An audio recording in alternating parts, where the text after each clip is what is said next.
दोस्तों नमस्कार। ईद की आप सबों को ढेरों शुभकामनाएं। ईद मुबारक। इस खुशियों के अवसर पर हम आपको यह भीड़ की खबर दिखाने जा रहे हैं जहां प्रार्थना स्थल मस्जिद को जमींदोज करने के लिए जिलेटिन से ब्लास्ट करने की कोशिश की गई, पर कुदरत का यह करिश्मा था कि उनके मंसूबे पूरे नहीं हुए। मामूली नुकसान पहुंचा है, लेकिन इसका सबसे ज्यादा नुकसान आपसी भाईचारे पर पड़ा है। भाई को भाई से लड़ाने की साजिश किसने रची? आप यही कहेंगे कि वह दो युवक जिसे पुलिस ने गिरफ्तार किया, अगर गहराई से देखा जाए, समझा जाए तो हमारे वह नेता सबसे ज्यादा जिम्मेदार है जो नागरिकों के दिलो दिमाग में जहर घोलकर भाई को भाई से लड़ाने की कोशिश किए हुए हैं। दूसरी तरफ हमारे देश में पढ़े लिखे युवा बेरोजगार घूम रहे हैं जिन्हें इस तरह के खेल में आसानी से झोंका जा सकता है।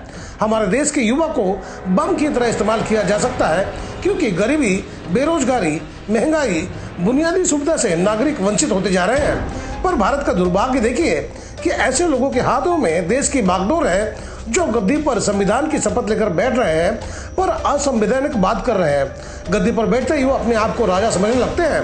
दोस्तों, कहने का मतलब सिर्फ इतना कि नेताओं की बांटो और राज करो की नीति को समझे, तब जाकर हमारे समाज में शांति बनी रहेगी। क्योंकि किसी भी नेता का बेटा या बेटी जमीन पर आकर इस तरह की हरकतों को अंजाम नहीं देते। यह सुनकर आपको लग रहा होगा कि यह प्रवचन क्यों? सच तो यह है कि मैं भी आपके समाज का हिस्सा हूं और मैं अपने ही सामने अपने ही लोगों का गलत उपयोग होते कैसे देख सकता हूं। दोस्तों, हकीकत तो यह है कि जिस दिन नेताओं के पीछे लोग दौड़ना बंद कर देंगे तब उन्हें इस बात का आभास हो जाएगा कि राजा कौन और नौकर कौन।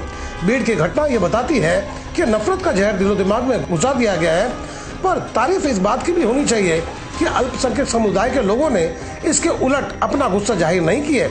और अगर गलती से इस तरह की गलती हो गई होती तो हिंसा का शिकार भी आपका और हमारे बच्चे बनते। संगठित होकर जिस दिन बांटने वाली बातों का विरोध किया जाएगा तब उन नेताओं की अकल ठिकाने लग जाएगी जो बांटो और राज करो की नीति पर चल रहे हैं। भीड़ पुलिस ने जिन दो लोगों को गिरफ्तार किए हैं, जांच के बाद यह पता चलेगा कि जिलेटिन की वह छड़ आरोपी ने कहां से लाए थे और इस साजिश के पीछे कौन कौन शामिल है। बम बनाने की सामग्री किसने दी? षड्यंत्र का कोई और मास्टरमाइंड था क्या? यह अभी जांच का विषय है। भीड़ के अल्पसंख्यक समुदाय के लोगों ने क्या कहा, सुने। हमारा जब राय मशवरा हुआ ना तो हमारा एक ही कहना पूरे गांव वालों का मिलके जीने दो, जियो और जीने दो। क्या यहाँ पे किसी का कोई वाद विवाद नहीं था। उसके बावजूद भी मस्जिद को शुरू किए सिर्फ 1 महीना हुआ था। बड़ी मशक्क़त से, पूरी मेहनत से, लगन से हमने इतना ये सब किया है और उसके ठीक एक रमज़ान के ईद के 1 दिन पहले ये सब कांड हुआ है।